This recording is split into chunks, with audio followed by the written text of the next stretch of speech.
Coming up on E! News Daily, Michael Jackson plays Let's Make a Deal. This will allow the parties to get on with their lives in a more positive and productive manner. Ted Danson finds romance.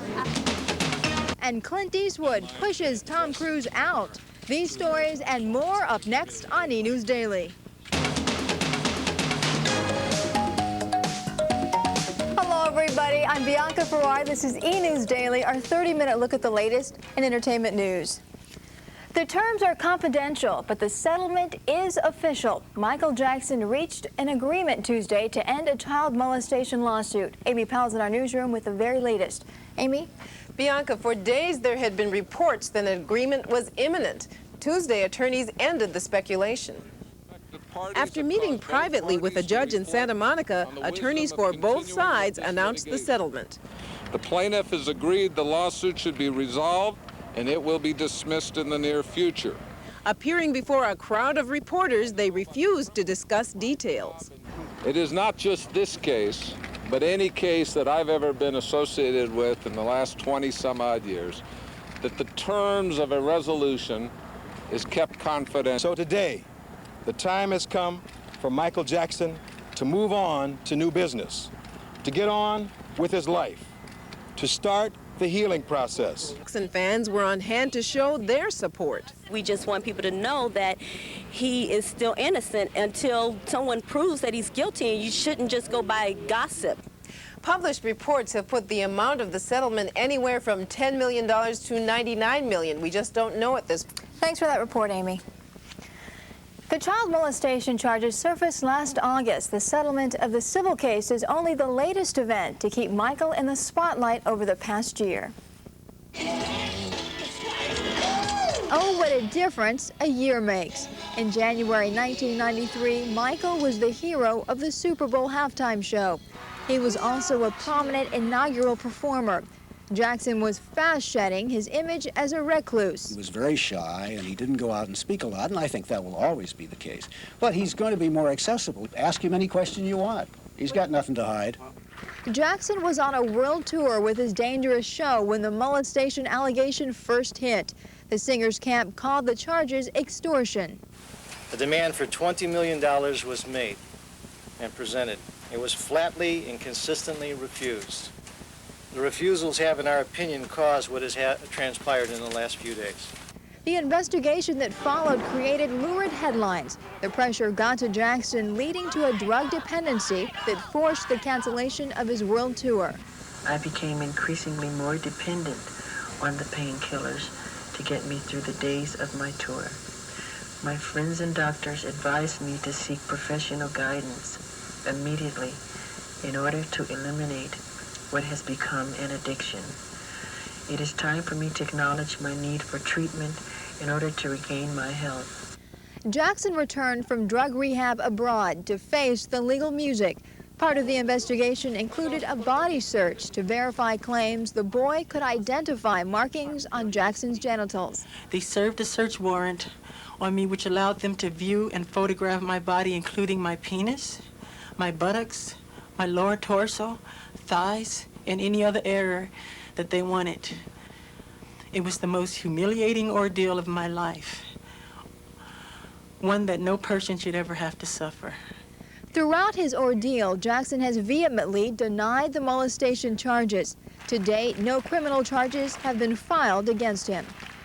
Even if Jackson never sees the inside of a courtroom, his innocence will likely be debated in the court of public opinion for years to come. Indiana prosecutors deny a report. A deal is in the works to free Mike Tyson from prison. He has served a third of his 6-year sentence for rape.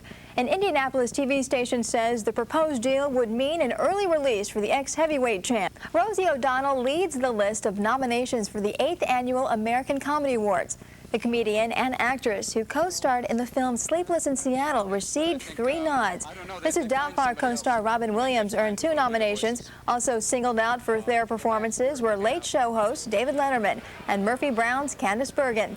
The awards will be presented on March 6 in Los Angeles and will air at a later date on ABC. With the help of the football playoffs and a news magazine, CBS won the ratings war last week. Taking a look at the top 5 shows, and 5th was the NBC sitcom Seinfeld. CBS's Murder, She Wrote was 4th. 3rd place went to ABC's comedy Home Improvement. The tail end of the NFC Championship game Sunday took 2nd, and CBS's news magazine 60 Minutes was number 1. Retired basketball star Magic Johnson won't be going to Indonesia after all because he has the AIDS virus. Johnson's February tour of Indonesia with an all-star team was canceled Tuesday after immigration officials in Jakarta refused to let him into the country because he is HIV positive. Ironically, the tour was coordinated with the Indonesia AIDS Foundation to promote AIDS awareness. I was bruised and battered, I couldn't tell what I felt. Bruce Springsteen is bringing Philadelphia to California. The Boss will perform his song Streets of Philadelphia to benefit AIDS patients Thursday at the Universal Amphitheater. The song is on the soundtrack for the AIDS film Philadelphia. Is about someone's thoughts, you know. The voice of the song is someone's thoughts, really. Streets of Philadelphia won the Golden Globe Award for Best Original Song over the weekend. Just ahead on E! News Daily, Billy Joel is sidelined, and more kudos for a Hall of Fame. Ohio concert-goers will have to wait a little longer to see Billy Joel perform. The singer postponed a sold-out Monday concert after being diagnosed with kidney stones. The show was rescheduled for Tuesday. Rod Stewart will add another award to his mantle next month. The singer is receiving the Michael Jackson International Artist Award at the American Music Awards. Newly inducted Rock and Roll Hall of Famer is expected to perform a medley of songs at the ceremony. The American Music Awards will air on ABC February 7th. The 9th annual Rock and Roll Hall of Fame induction ceremony is now rock and roll history. It took a big step towards modernization during the 9th annual induction ceremonies in New York last week. As David Adelson reports, this year's inductees may sport a touch of gray, but they can also still pull in the green.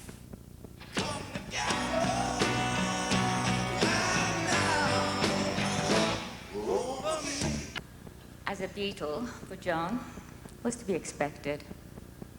After all, the Liverpool band was bigger than Buddha.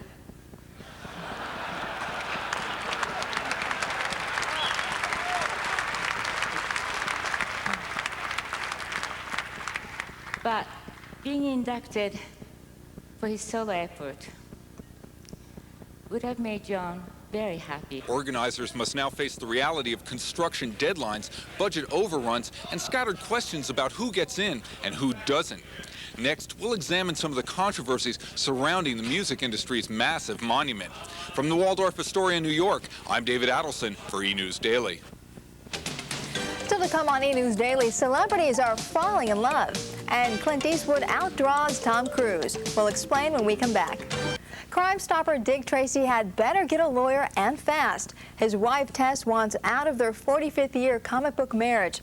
Tracy fans can read all about it in the February 7th comic strip when Tess slaps the detective with divorce papers. TV family man Alan Thicke is about to say "I do" in real life. The actor who played the father on Growing Pains is engaged to former Miss World Gina Tolson. Thicke acted out his proposal during a game of charades on New Year's Eve. The couple will marry in August. Ted Danson's love life made headlines when he dated Whoopi Goldberg. Now, after their breakup, Danson is dating again. According to his publicist, the actor is seeing actress Mary Steenburgen. The two met while filming Pontiac Moon, set for release this fall. The movie Shadowlands is based on the real-life love affair between Irish writer C.S. Lewis and New York poet Joy Gershom. No one knows why their romance worked out, but the Academy Award-winning team behind Shadowlands seems to know exactly why their movie works so well. Anybody here called Lewis? Before Shadowlands came to the silver screen, the love story already had an international following as a British TV show and as a play. Then it caught the eye of Academy Award-winning director Richard Attenborough. The man behind such films as Gandhi and Chaplin says he enjoys making movies about real people who change the world around them. I think we all feel that we have experienced something by virtue of this screenplay which encapsulates really much of C.S. Lewis' philosophy. What does it say, Henry? The magic never ends.